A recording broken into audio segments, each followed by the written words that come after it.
Détrompez-vous, je ne vais pas vous parler de la pluie et du beau temps, mais d'un sujet plus sérieux, celui du cancer. Pour le traiter, on peut faire appel à la radiothérapie, une technique qui utilise les rayons X pour détruire la tumeur. Ces rayons X sont produits dans un appareil très imposant qu'on appelle un accélérateur.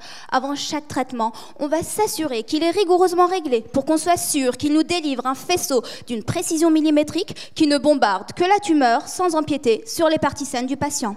Seulement, ces rayons X, en sortant de l'appareil qui les produit, ils vont générer d'autres particules plus néfastes qu'on appelle des neutrons.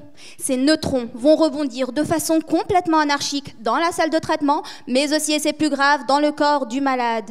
Les dégâts de ces neutrons, qui peuvent aller jusqu'à produire un nouveau cancer au patient, sont encore très mal connus, et pour cause, on a du mal à les détecter.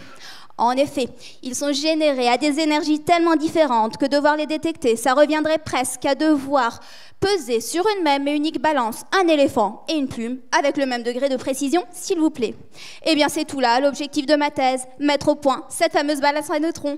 Et moi, pour ça, j'ai trouvé mon bonheur dans les capteurs CMOS, ces minuscules petits capteurs que vous avez tous dans les appareils photo de vos téléphones portables.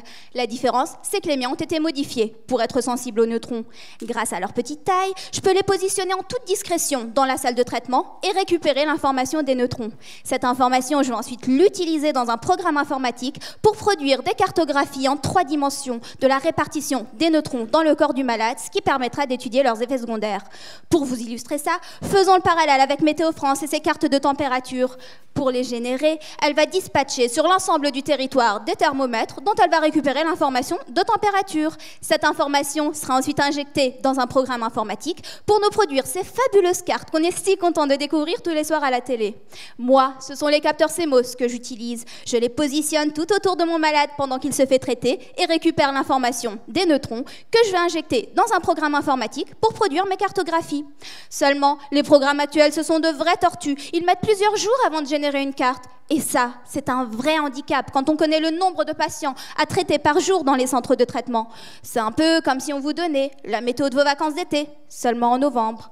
Eh bien, pour y remédier, je suis en train de mettre au point une technique qui me permettrait de les générer en seulement quelques heures.